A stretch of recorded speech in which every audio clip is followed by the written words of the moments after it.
Bem-vindos, irmãos, a mais um programa Passo a Passo com Jesus.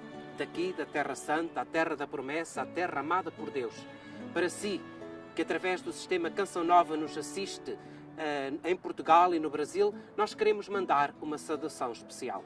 O Senhor hoje traz-nos aqui para refletirmos mais uma semana no Evangelho Dominical. Hoje, neste quinto domingo da Quaresma, o Senhor vai nos falar da vida. É necessário morrer para que nós possamos reviver com muito mais força. E por isso mesmo trouxemos-vos até aqui, até ao cemitério que está no Vale do Cedron. Daqui, deste Vale do Cedron, em que o povo judeu tem esta concepção tirada do livro de Zacarias, no capítulo 14, em que acontecerá o juízo final. Aqui, neste vale, será aquele momento em que Deus encontrará o seu povo no momento final da existência e a eles trará este mesmo encontro com o próprio Deus. Vamos, irmãos, hoje pegar no Evangelho de São João, no capítulo 12, e refletir como o Senhor nos convida a morrer para depois ressuscitar. Então, passo a passo com Jesus, sigamos Jesus na sua palavra. Jesus, no convívio com as pessoas, foi aquele sábio mestre que tão bem se utilizava dos elementos da natureza e do cotidiano para revelar os segredos do céu. Ele olhava para as situações também da sua realidade e trazia um ensinamento. Como explicar que alguém precisaria perder a sua vida neste mundo para ganhar a vida eterna? Como orientar para que não se apegasse à sua vida como algo absoluto? Era necessário olhar para os campos para ver além. Podemos imaginar Jesus passeando por uma plantação de trigo, observando a terra, o clima e recolhendo aquele cenário em seu interior. O grão de trigo, como toda planta, passa pelo processo natural da semente de ser lançada na terra, morrer e, a partir daí, produzir novos frutos. Este foi o movimento que Cristo realizou com sua paixão, morte e ressurreição. A cruz foi o terreno propício sobre o qual seu corpo foi lançado para gerar vida nova, como comentou o Papa Francisco. Para dar frutos, Jesus viveu o amor até o fim, deixando-se despedaçar pela morte, como uma semente se deixa despedaçar sob a terra.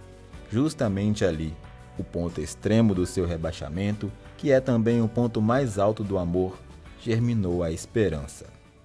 A mesma experiência a ser vivida por cada um que sofre.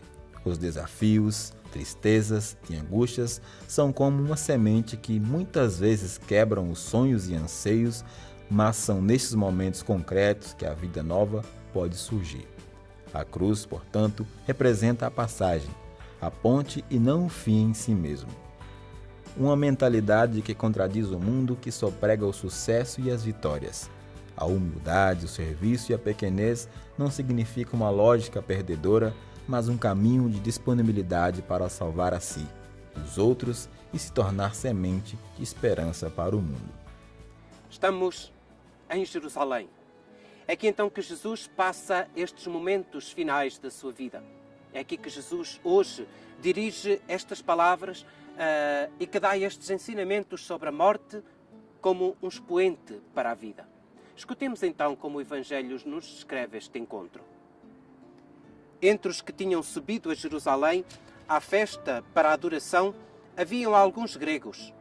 Estes foram ter com Filipe, que era de Betsaida da Galileia, e pediram-lhe: Senhor, nós queremos ver Jesus. Filipe foi dizer isso a André. André e Filipe foram dizê-lo a Jesus. Na realidade, vemos aqui também alguns aspectos interessantes ao início deste texto de hoje. Os gregos não foram diretamente ter com Jesus. Foram ter primeiro com Filipe, um homem que tinha um nome grego, um dos discípulos, um dos apóstolos com nome grego. Da mesma forma, Filipe foi ter com André, outro que vinha marcado também com um nome grego. E estes é que depois foram ter com Jesus. Demonstra aqui uma certa resistência da comunidade primitiva a aceitar este universalismo da mensagem de Jesus. Podemos nos dizer, bem, eles colocam-se aí numa esquina onde Jesus passar e conseguem vê-lo. Na realidade, não é este ver que nós encontramos como uma necessidade ou um desejo destes gregos. Ver, no sentido bíblico, é aquele que tem uma atitude de se identificar com aquele que querem ver.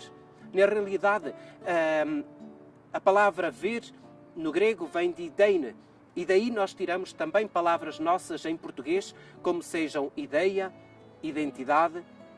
Então nós podemos ver que este ver Jesus é praticamente encontrar a identidade de Jesus, é conhecer Jesus, é entrar dentro do seu mundo, é deixar-se envolver pela sua pessoa. É este o desejo daqueles gregos, daqueles pagãos que vêm ao encontro ou começam a vir ao encontro de Jesus. Chegou a hora de se revelar a glória do Filho do Homem. Em verdade vos digo, se o grande trigo lançado à terra não morrer, fica só. Mas se morrer, dá muito fruto. Quem se ama a si mesmo, perdeu-se. Quem se despreza a si mesmo neste mundo, assegura para si a vida eterna. Se alguém me serve, que me siga, e onde eu estiver, aí estará também o meu servo. Se alguém me servir, o Pai há de honrá-lo. Agora, a minha alma está perturbada. E que hei de eu dizer? Pai, salva-me desta hora. Mas precisamente para esta hora é que eu vim. Pai, manifesta a tua glória. Veio então uma voz do céu que disse: já a manifestei e voltarei a manifestá-la. Entre as pessoas presentes que escutavam, uns diziam que tinha sido um trovão. Outros diziam: foi um anjo que lhe falou. Jesus respondeu: esta voz não veio por minha causa, mas por causa de vós. Agora é o julgamento deste mundo.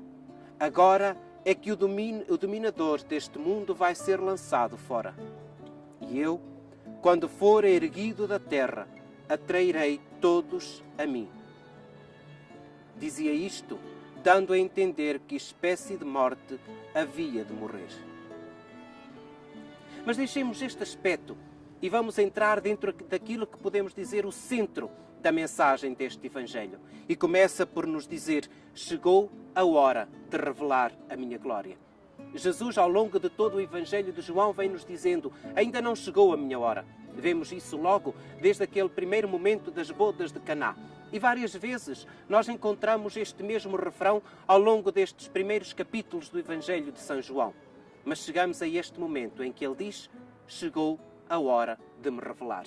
Revelar não simplesmente como aquele que morre na cruz, mas revelar a sua glória. É este então o momento propício que depois ele vai colher através de imagens tão importantes como são a imagem do grão de trigo. E chegamos aqui, então, ao centro deste Evangelho que hoje a palavra de Deus nos propõe. É necessário morrer para depois ressuscitar. O grão de trigo que nós vemos, bem natural daquilo que é a nossa cultura, nós encontramos que tem de descer até à terra para ir apodrecer. E aquilo que é a sua energia interior, aquilo que é a energia que traz dentro de si, aquilo que é toda a potencialidade que no seu coração, no coração desta semente existe, tem de morrer para que depois outra vida possa surgir. A morte não é sinal de aniquilamento. A morte é sinal de uma transformação. Transformação para a vida. Transformação para algo de muito mais belo. Eu recordo que quando partilho este Evangelho com as comunidades, os convido a dizer: olhai para um grão de trigo. É belo como dentro de si traz toda esta potencialidade. Mas olhai para uma seara de trigo e podeis ver como é muito mais bela todo aquele campo de trigo. Aquela semente que tem em si mesma a audácia de morrer. É aquela que depois é capaz de dar a maravilha de uma seara. Mas aquele grão de trigo que se negar a morrer, apodrece e fica só. Desta mesma forma, o Senhor continua o texto a dar-nos estas imagens daquele que quer realmente viver, tem de se aniquilar para depois viver. Mas não é uma morte que nos aniquile para nós desaparecermos, mas é uma morte que nos potencia para que nós possamos tirar o melhor de cada um de nós.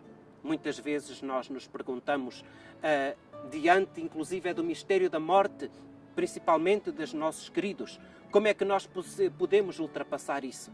É importante que nós tenhamos esta consciência de que a morte é simplesmente a passagem para uma vida e para uma pátria que é eterna. que aquilo que na realidade é a essência de cada um de nós é a vida eterna. Essa que nós podemos viver aqui já nesta terra, é verdade, mas aquela que nos espera junto do Senhor. Mas continuemos a ler o nosso Evangelho em que Jesus prende uma outra imagem muito importante.